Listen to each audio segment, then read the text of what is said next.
Hi, everybody. Thanks so much for joining us today in our Zoom meeting. The topic that we'll be discussing is Pluto in the 7th house or Libra. My name is Deva Green, and I would like to facilitate a discussion about how Pluto in Libra, the 7th house, manifests in the birth chart relative to evolutionary condition and understanding the core archetype of the 7th house, Libra, and Venus archetype. As always, jump in with any questions as they happen to keep us on the same page. I find that the more that we ask our questions as we have them, the better able we are we're able to communicate as a group and to stay on the same page. So it's my way of saying there are no stupid questions. Please ask as you have them. Okay, so starting with Pluto, Venus interface. As always, to start our discussion, we have to understand the Pluto Scorpio 8th house archetype and Venus 7th house Libra archetype and how they interface. And the challenge of astrology is really to synthesize these two archetypes together. Whenever we're looking at Pluto, it's going to magnify or it's going to maximize whatever house or sign it is in. So essentially, we're putting the Libra 7th house Venus archetype under the magnifying glass, so to speak, or maximum expression of Pluto, Scorpio 8th house archetype. So when we're looking at Venus, Venus has two sides. It has an inner and outer nature. It co-rules both the signs of Taurus and Libra. So when we're looking specifically at the Venus 7th house side, we're looking at our external relationships. The 7th house is the external nature or the external relationships that we form with others. But we also have an inner side of Venus that correlates with Taurus. Taurus is our inner relationship with ourselves, our inner values, our inner orientation, how we inwardly relate to ourselves, and how we then attract via our second house, via our inner relationship with ourselves, the types of partners or the types of relationships that we then attract as a reflection of our inner relationship to ourselves. From what I remember, the key saying here is, we all attract what we need, whether we necessarily know we need it or not. So the key here is to understand the relationship between the 2nd and 7th is that our external relationships act as mirrors or reflection points of our inner relationship, 2nd, 7th house. They inherently make an inconjunction. So what does that mean when there's an inconjunction? It means crisis. And from my knowledge and how I've experienced it is that this crisis will be ignited whenever we have become too dependent upon others or others too dependent upon ourselves. In the Libra theme, we need to strike a balance. We need to find a balance between self-reliance, which is a core correlation of the 2nd house, and being able to accommodate or being able to give to others and being dependent upon others. So in essence, the crisis can be, the intention of the inconjunct is to ignite a crisis to affect a balancing point between how much we're giving to others, how much others are giving to us, so that we can essentially, from my vantage point, strike a mutually self-sufficient relationship. There are a bunch of there are different relationship types, and very few have in fact evolved to self-sufficient. And the crisis in the 2nd and 7th house is to induce an awareness of what I currently, what resources I have, and yet through the 7th house, what I also need from others, what I don't currently have. So the 2nd, 7th house then again is to create a balance between um, being able to apply what I'm being given from others and vice versa, so that the dilemma of codependency and again cycles of others becoming too dependent upon us or us becoming too dependent upon others can come into a balance. So the inconjunct is to create that necessary friction or tension, crisis, to ignite crisis whenever there is something that's in an inherent state of extreme or imbalance. That's the 7th house. And via the 2nd house, it's to actualize our own resources to whatever it is that we are needing from somebody. Essentially, it's to cultivate or to develop these same skills or resources on our own.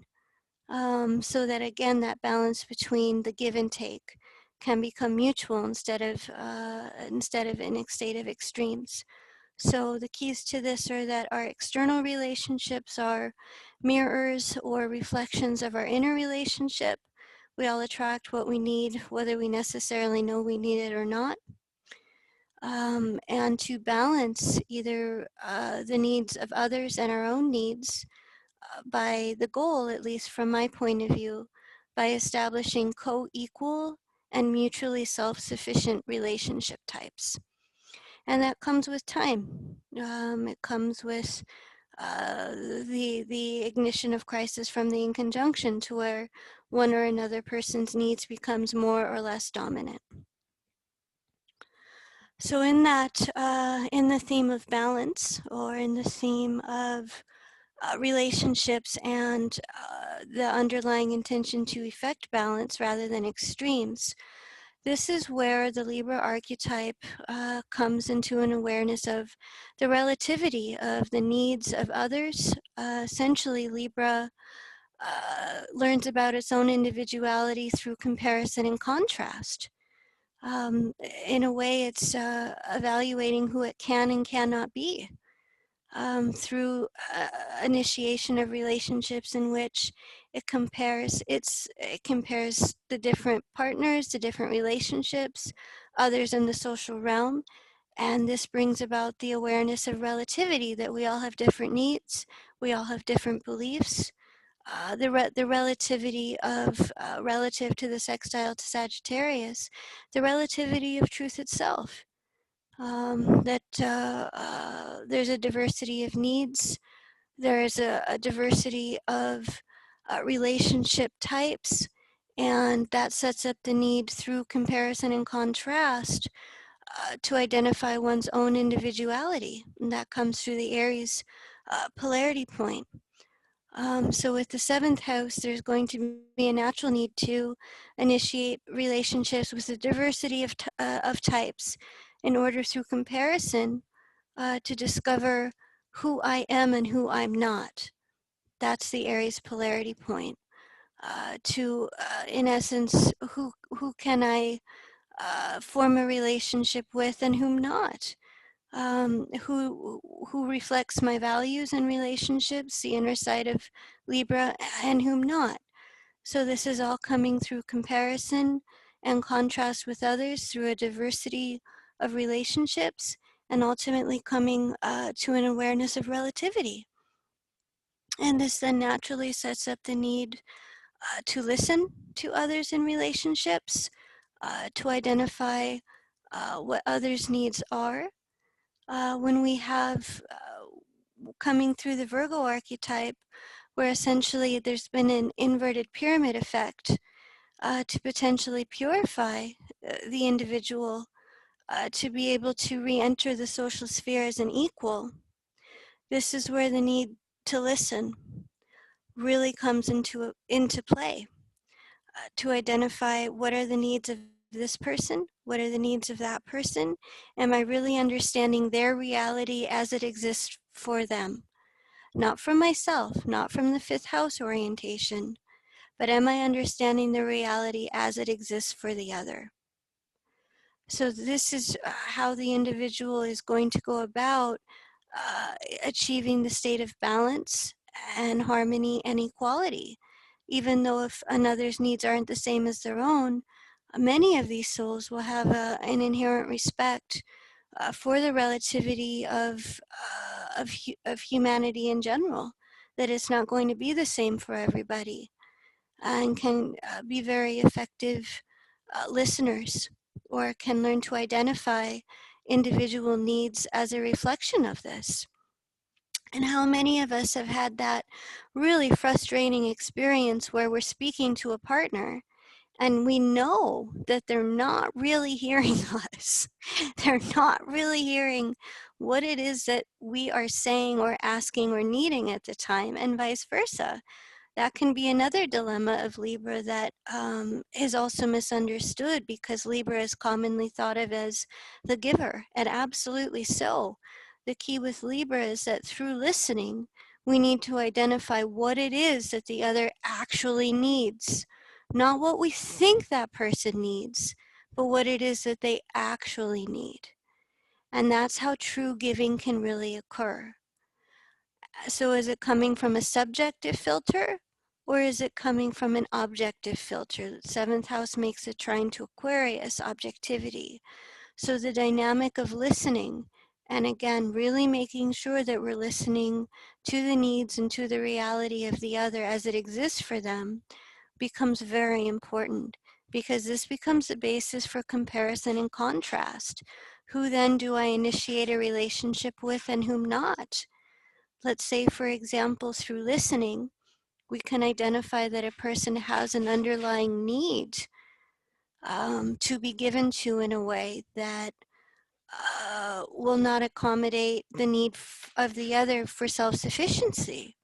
That at that specific juncture, there can be an underlying desire to sustain an unequal and codependent relationship type. And overtly or sobertly, the other is also trying to communicate this.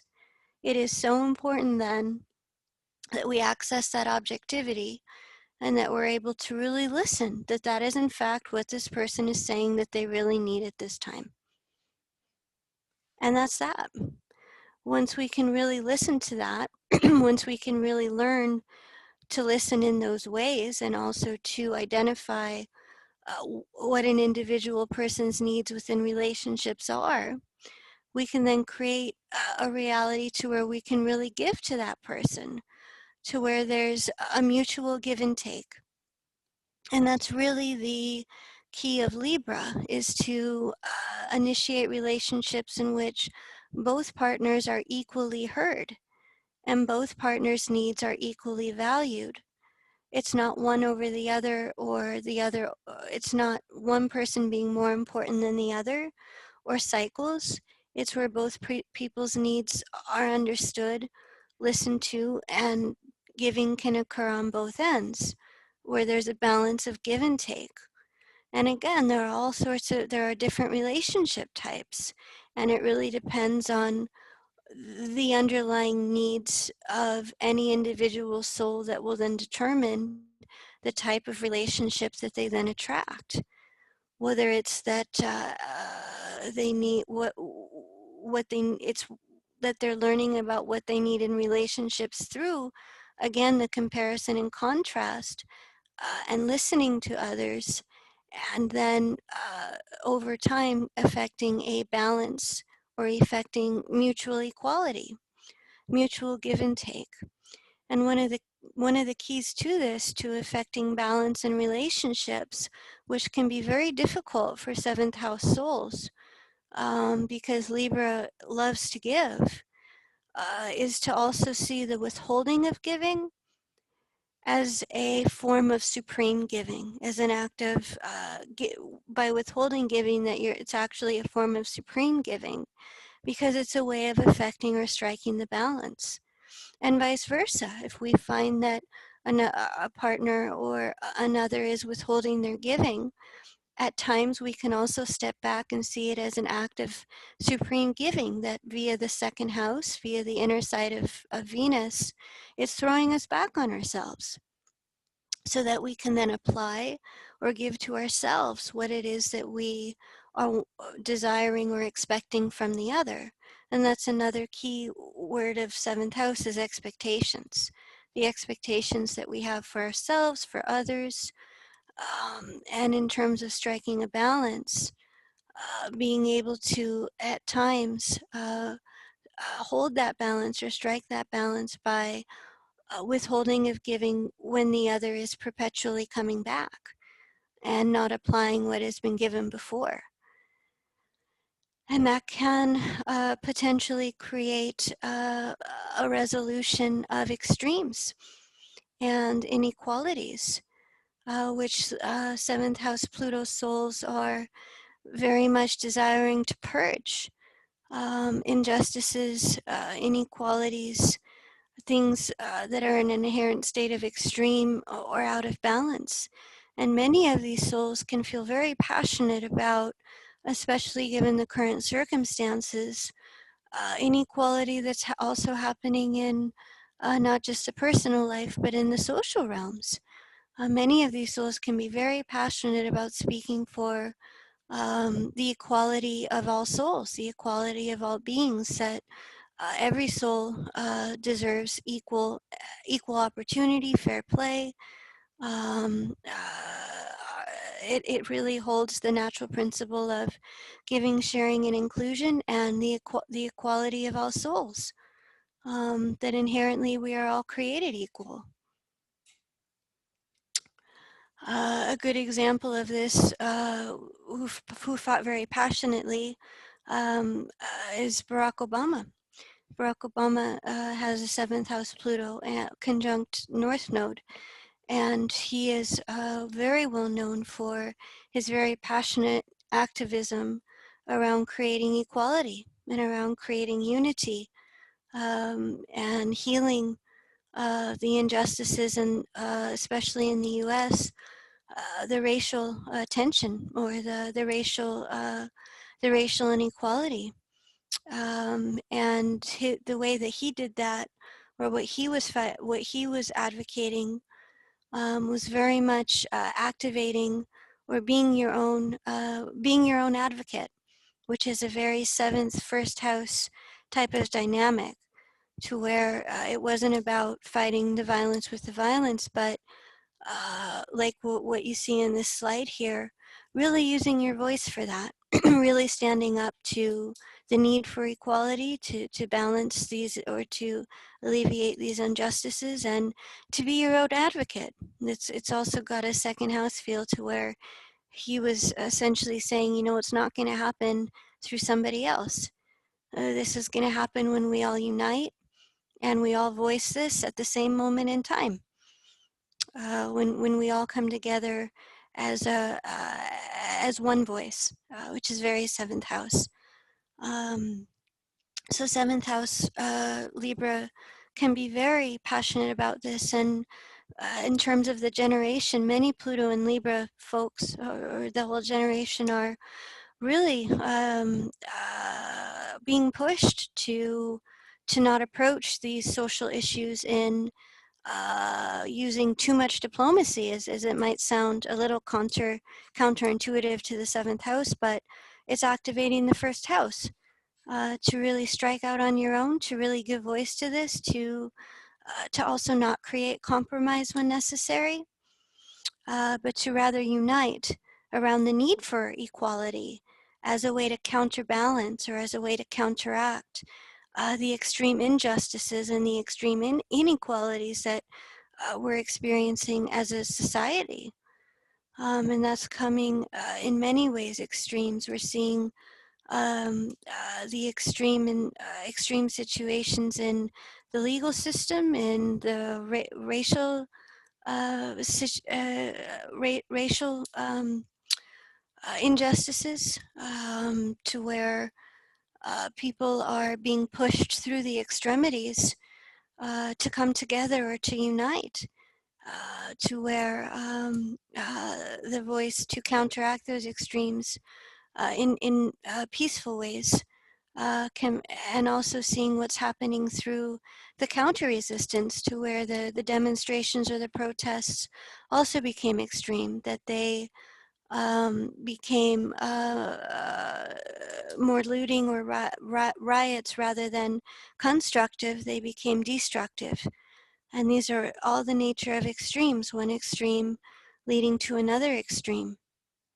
And of course, we're seeing that through the climatary planet, the climate, the overall collective climate, as well, through the out of balance with nature, and seeing through a natural force, or seeing through a force like a pandemic.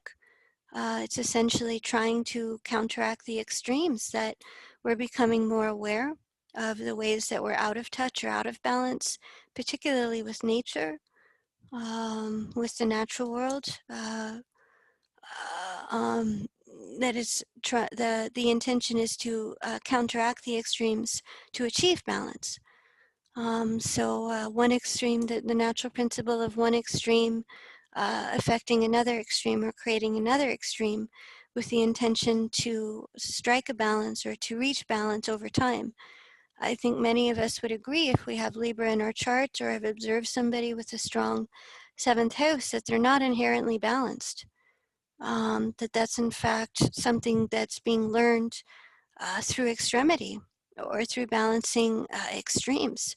So the point being, it's a natural process to undergo like a tuning fork.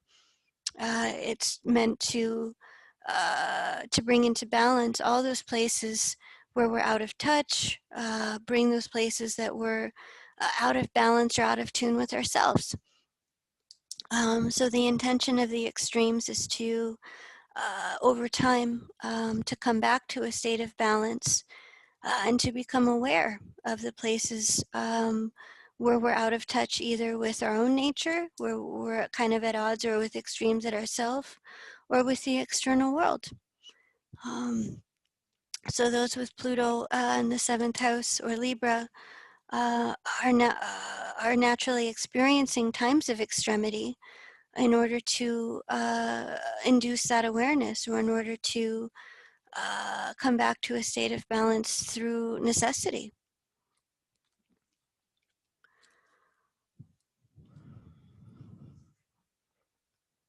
And it's also to bring balance to coming from the sixth house Pluto archetype, or the Virgo archetype. It's coming to equality rather than dominance or submission.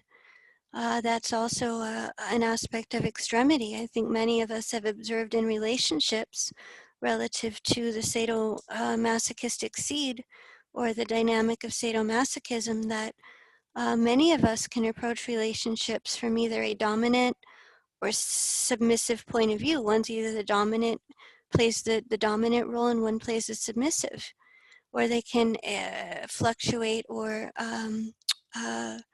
they can cycle within the same relationship. But the intention of the seventh house is to essentially cleanse through affecting balance. So it can create the extremity of either being the one in an extreme role of dominance, or in an extreme role of submission.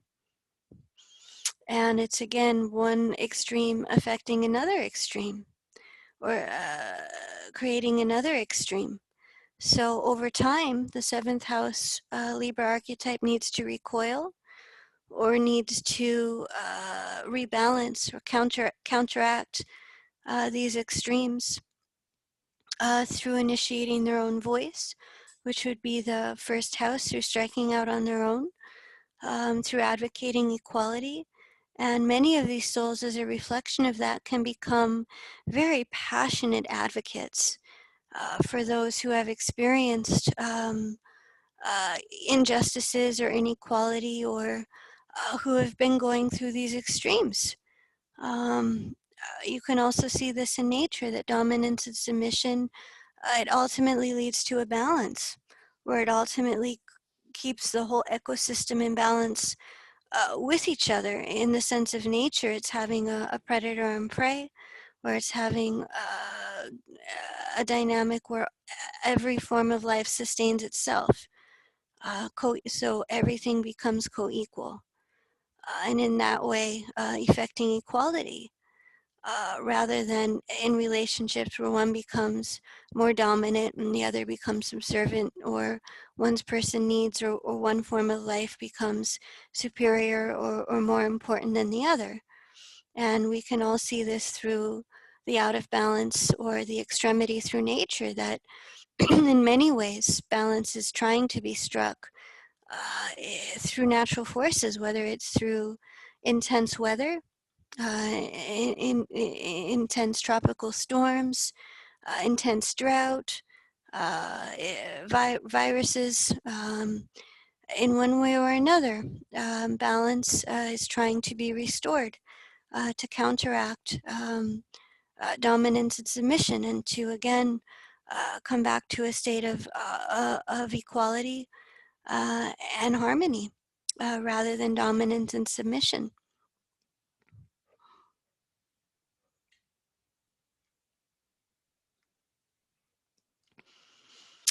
And it's through that, it's through purging, or it's through the release of dominance and submission, and re-entering the social world from a place of equality, that we can really gain social grace, an eye for beauty, and also our idealism. Idealism connects to Pisces. It makes a sextile to the 7th house archetype. So everything being in a state of balance and co-equality with each other can become a place of social grace, of beauty, and also can hold a healthy idealism that the 7th house can really tune into. Again, it makes me think of Barack Obama, who is honestly one of the most, from my point of view, really able to hold this idealism out there for all of us, that it is it is a form of social grace to enter the social sphere in a way that advocates the integration and unity of all souls, and being able to hold that out as a dream, or being able to hold that as an ideal that we all strive for, and that we do that as a unit, or that we do that together. And many of the 7th house souls can attract others who are very much desiring to balance their own extremes, can be considered very beautiful for the social grace that they hold with others, really being able to listen, really being able to speak from an equal point of view, and to, as that was one of the strengths is that I have noticed, is being able to hold a respect for almost every other, despite how different they are, or not. It's like saying it's holding an idealism around embracing relativity. That in the end, no matter how different we may be from each other, that we're all inherently equal, and Deva, so on. questions. Oh, Yes. How let would? me see. Oh, okay. Yeah, go ahead. Can you see it in the chat? I'm sorry, I can't. Okay. How would a Pluto in Libra in the 2nd house behave? Internally or externally? An integration of both Libra and Taurus archetypes? Oh, it's a great question. Yeah. And of course, it would depend on evolutionary state, but from my understanding, that integrating both the 7th and the 2nd house, that the soul would have an underlying desire to become self-sufficient through the relationship types, or through the relationships that were initiated. So the soul could inherently enter relationships from the standpoint of desiring to integrate or to self-apply what's coming through the other, or through the relationship that it's attracting. So if the soul is being thrown back on itself, through that dynamic of second, seventh house, the soul would desire to withdraw or to root inside of itself in order to establish or in order to become self-sufficient within any relationship that came after. So the soul would naturally what are words for that? Retract, or um, the soul would naturally evaluate through comparison and contrast through its own values. Who can I relate to, whom not? And that if the soul was attracting relationships again where it was being thrown back on itself, that this could be used as a self-consolidation, or it could be used to cultivate skills that the soul may have been unconsciously attracted to others to learn. And potentially, again, depending on evolutionary state, that the soul could be a big advocate for those to develop these same skills on their own. It could be a relationship counselor, second, seventh house. This could be a soul who others also relied on because of a very developed underlying self-sufficiency coming into the life. So naturally, it's going to be very resistant towards absorbing or adopting the values of others, but would have to have that uh, baseline of being able to enter relationships from a place where they could remain self-sufficient, or could develop that self-sufficiency, where both partners would desire that. Um, so Deva? there could be Oh, that deep internalization process, or that process of self-consolidation within the relationship. okay, we have another question, Deva. We have someone curious about the Pluto polarity point from the first house to the seventh house. Oh, yeah, well, that would very much be embracing these core archetypes that we've been talking about so far, in terms of uh, initiating relationships as a means to answer that question of who am I? What am I? So often the first house Pluto has an identity crisis because they've inherently desired freedom and independence in order to discover this on their own. And so the feedback that they can have from others or from relationships can be a means to answer that question. So they're learning to incorporate, or they're learning to balance that need for freedom and the need for relationship at the same time.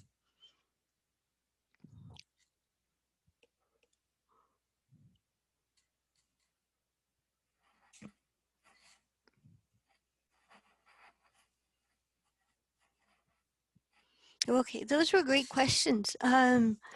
So yes, peace, and what so many of us are feeling now, looking at the sign no more violence, or at least from what I'm understanding, that's also a way that Libra, relative to the polarity point, can bring about the new, or can bring about a new cycle, or to bring a movement of nonviolence, bring it about in a way that's socially relevant. Many of these souls are picking up on, especially from my vantage point, Pluto and Libra being a bit older, are really trying to hold the course of nonviolent protest, or of advocating for this with no violence, absolutely none. Um, and in that way, advocating for peace in a way that, even though it does hold conflict, and that's really that slippery scale of Libra, even though it won't hold any violence to activate the willpower or the courage to go through conflict if need be. I think many of these souls, and as Barack Obama, I'm sure, is just on my mind, but sometimes, there is no middle ground, and that's one of the hardest places for a Libra seventh house type to find oneself. But at times it takes that stepping out, and it really takes that forward momentum and knowing that there is going to be conflict. It doesn't mean it needs to be violence, but that can be a way of holding the peace too. We won't create any harm or detriment or violence towards anybody else, but we will hold peace. We will advocate peace.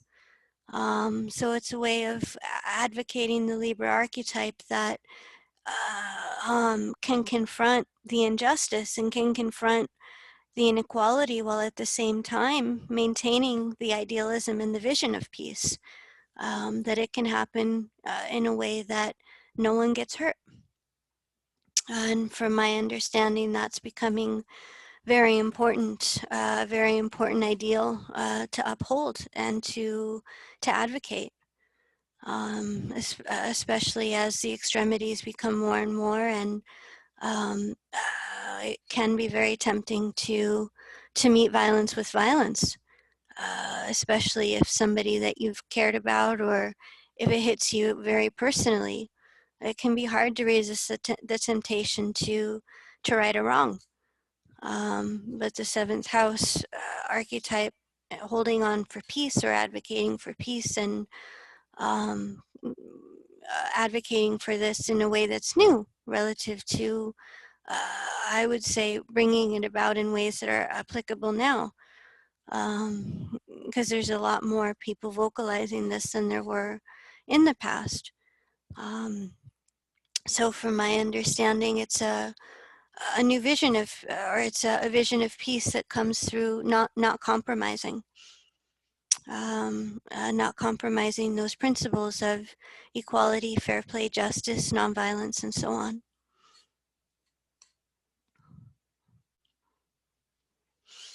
And of course, it's going to be relative to evolutionary state, how the seventh house Pluto Libra archetype manifests in the consensus state.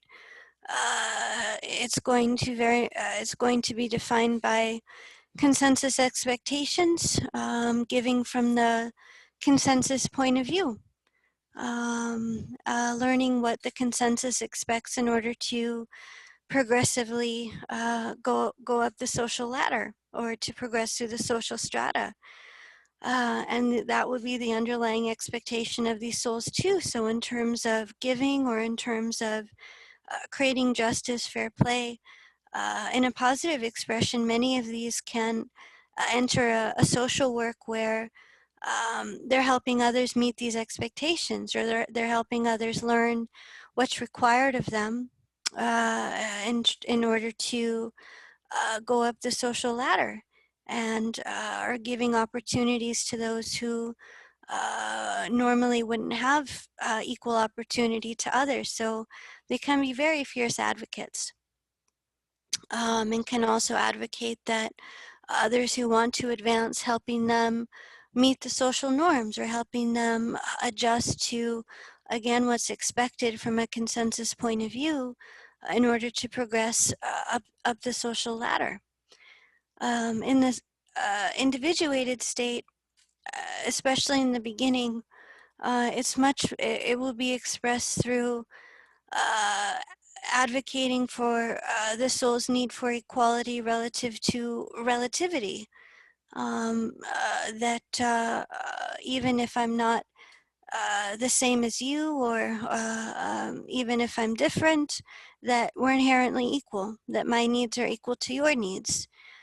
So the strength of these souls can be respecting and appreciating the diversity, or of the growing need to individuate, that we're all going to have different needs and so on. So the expectation of conformity is very much broken in this evolutionary stage, and the soul is learning to listen to other souls in a way where they can objectify that. Okay, so I may be in a relationship where the message to me is, we do expect conformity, and yet my need is something very different than that. So I'm going to then go ahead and make choices that reflect my reality, that reflect that growing need for individuation, both being equal, not to make one right, not to make one wrong, but it's like claiming what then the soul would need for its own for its own progress or for its own growth towards the first house to assert what he or she needs independent from relationships, and being able to enter the social realm from a place of equality relative to breaking free from the consensus expectations, the consensus norms, being able to listen to others who are also not fitting in, and so on. So these can be those who potentially are able to give counsel or advice to those who are breaking out of those norms, or who are growing into an awareness of their own individuality and integrating into society in a way that reflects that, that overall is able to accommodate their needs and the needs of others. So these can be alternative counselors, especially like drawing back to Pluto and Libra in the second, if that were in the individuated state, that could definitely be a signature for a soul that uses alternative counseling, self-therapy, or self-help, looking at the second house in a very unique application. And looking at then in the spiritual state, these can be souls who give to oneself and to others, or who learn to listen to others relative to the growing need to be of service. Everyone's going to have a different way of doing that, of the growing need of relativity by understanding this from a holistic point of view. So from my understanding in the Pluto and Libra in the seventh house, it's seeing the journey as equal.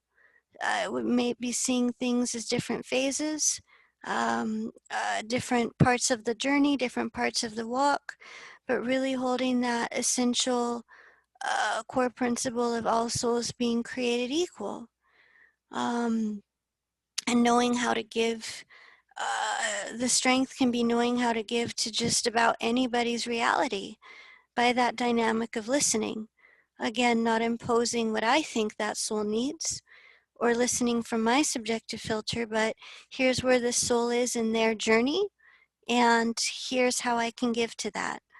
Because that's going to be a primary need for the seventh house, is knowing that they're giving in some way. So seeing the whole journey as equal, being able to identify where any given soul is, or what they would need on that particular phase, and being able to offer advice, or being able to give in whatever way they could according to that knowledge. So again, holding that core value of equality and fair play, and knowing how to give, knowing when to give, when not, and knowing how to give to others. So in the spiritual state, it's really, from my point of view, it's about identifying what any given soul would need relative to their progression in the scheme of things, or their progression along the evolutionary, or relative to their own stage of development, and then being able to give according to that. Deva, Yeah. I experience the consensus as quite violent, like an assault, which seems to generate an underlying state of fear. I feel much more comfortable in the individuated, dealing with the individuated and spiritual states.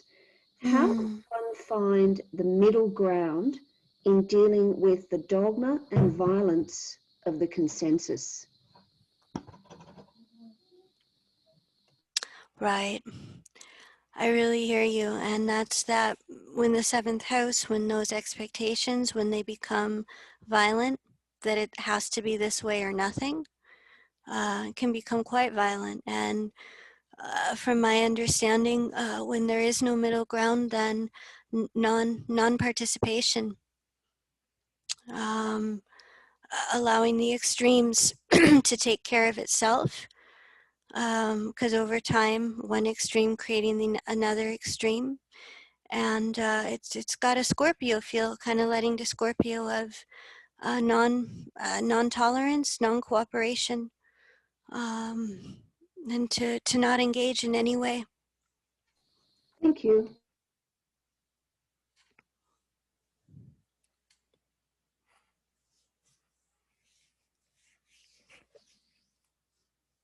All right, so kind of to close, we'll have a few chart examples, a case illustration that, or a case study that I felt really embodied a very natural expression of the seventh house in terms of advocating for social justice, equality, fair play, in combination with the Scorpio energy that she carries.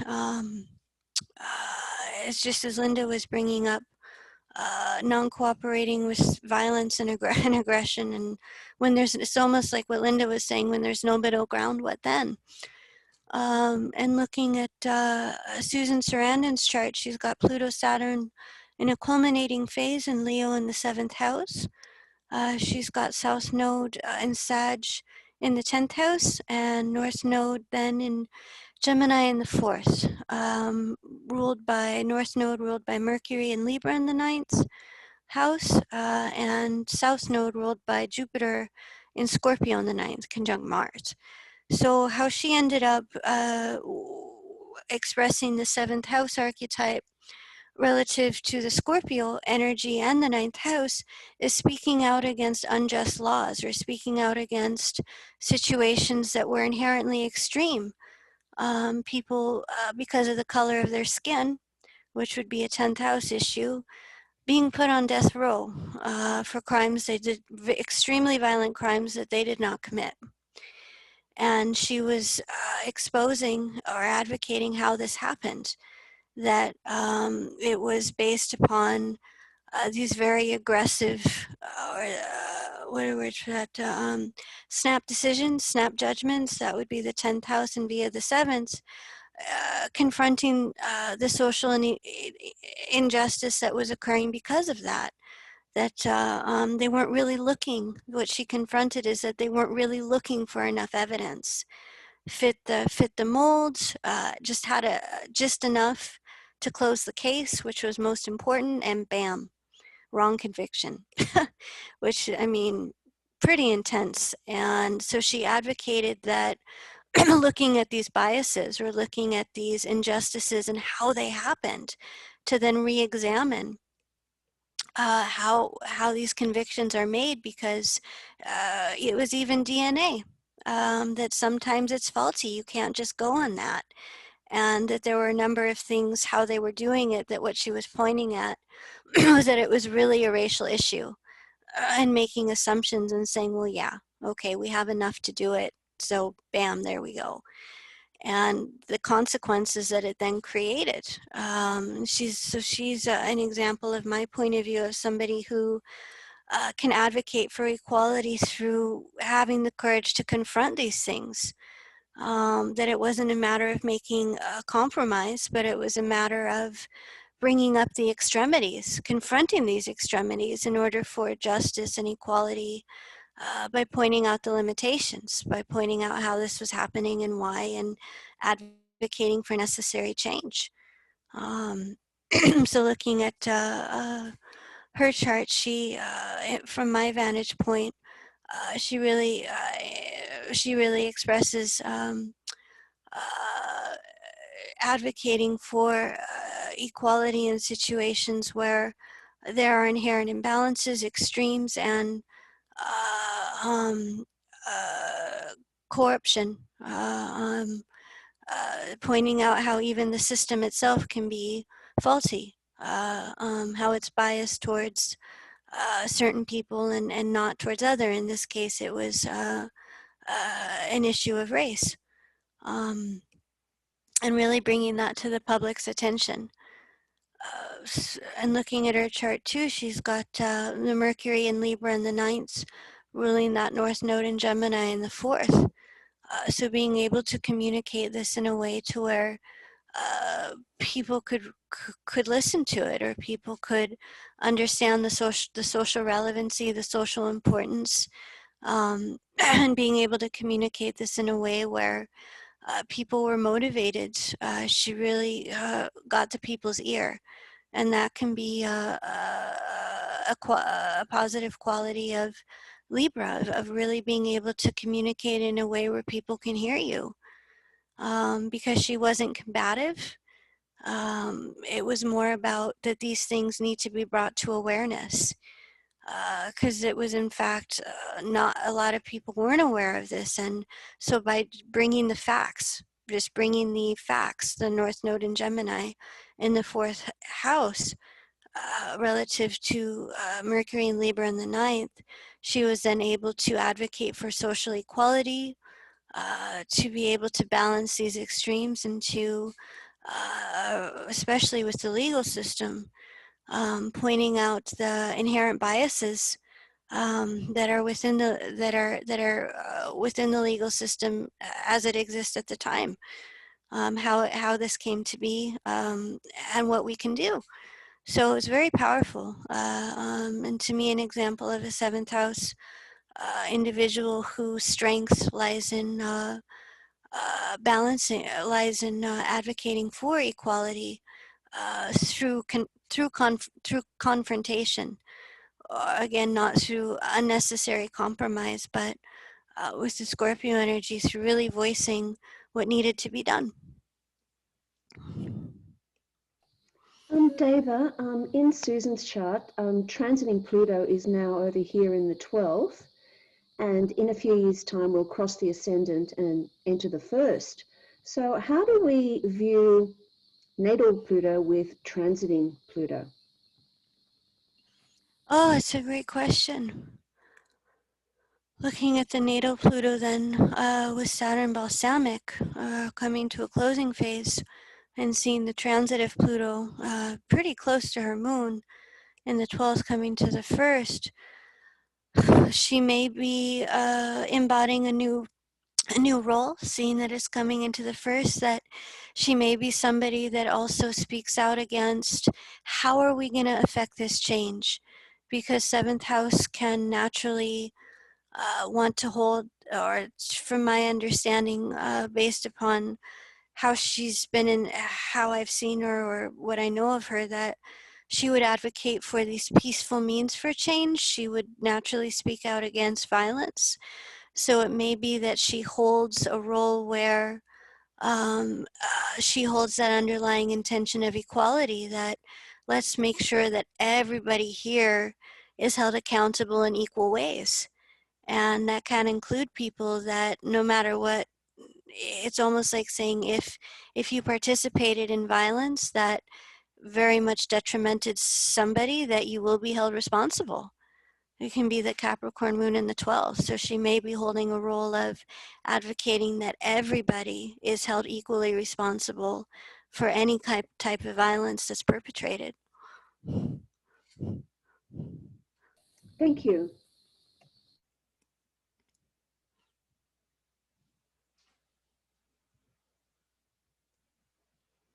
Yeah, those are great questions, and certainly very relevant relative to what's unfolding at the time. So, as you're saying, look at these transits, stay tuned for what she's advocating or how she speaks out.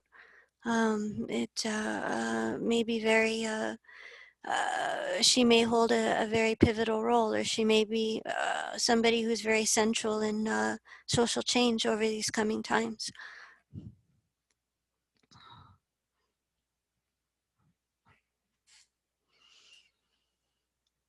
Yeah, and seeing the seventh house archetype also in terms of peaceful non-resistance. Well, to me, the embodiment of that, or who better to talk about than Gandhi? He has Pluto in the seventh house, opposing the Venus in the first, Jupiter new phase, and he's got South Node in Aquarius in the fourth, North Node in Leo in the 10th, and at first starting as a lawyer. You can, from my point of view, seeing that with the Jupiter conjunction, new phase, wanting to fight the law with the law, to create equality through counteracting the injustices through the law. Also seeing the Sun in Libra in the 12th, Opposing Venus also throwing off that desire for to strike to strike first, or to affect change through violent or even bloody means. Looking at the South Node in Aquarius in the fourth, and the Venus-Mars opposition to Pluto, he may have been a part of social change that happened through blood, or that happened through conflict, that happened through what he passionately spoke out against. If we're going to create real change, how are we going to do that? What does it look like? How are we going to do this? And from my point of view, he really spoke to fighting these emotions, looking at the fourth house, that can naturally come from experiencing injustices. Of course, we naturally get angry, especially if it's somebody close to us, if we're witnessing atrocities within our tribe, South Node in Aquarius in the fourth. But how do we stop this chain? How do we create a new cycle here with the first house and Pluto's polarity point being in the first? And he really talked about non-cooperation with violence, of course, specifically, and an incredible strength of will to or the courage to confront then what would happen, looking at the opposition. I think one of the main themes that he talked about was not praying for protection, but praying for courage. I can really see that in the opposition there, and in terms of no matter what, not cooperating with what you feel, or what you know to be wrong. So looking at the seventh house and being able to affect change through uniting the will of the people. It can be very Taurus too, the hunger strikes. That, if this violence continues, I'm not going to eat. And it stopped. I mean, it got it to stop. um, so in terms of him being somebody who was really passionate, and really spoke about aligning with kind of these masterings of inner temptation to get back, to get even, to try and stop the violence with the violence, and created a new movement through resistance of it, or through, again, through peaceful and nonviolent means. Um, so that's kind of my take on his chart. Are there any questions or any comments about Pluto in the seventh house, or the example charts?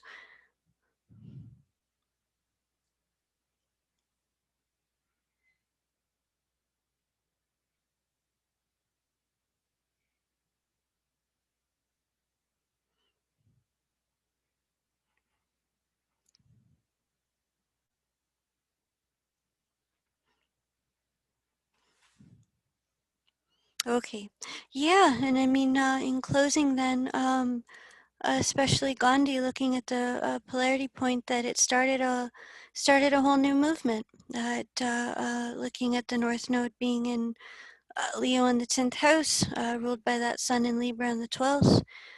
This was something that inspired a different way of approaching these injustices than had been affected ever before. It was adopted by Martin Luther King, by various others, so it was passed down through time.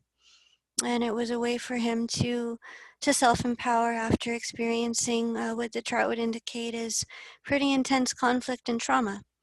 Looking at the South Node in Aquarius with Uranus and Cancer in the ninth, able to help an entire nation affect change and to liberate, to emancipate themselves without lifting a finger, which again trickled down through time, and to me is the or really exemplifies the best expression of the seventh house. And it's much needed at these times too, to know that we can, as a generation and as a whole, we can approach these inequalities, injustices in a way that are reflective of these natural principles. It doesn't have to resort to violence. It doesn't have to become something that perpetuates itself in that way, but rather a new movement. A new cycle can happen relative to the first house. So holding firm or affirming that idealism of social grace, beauty, equality, peace, all those things.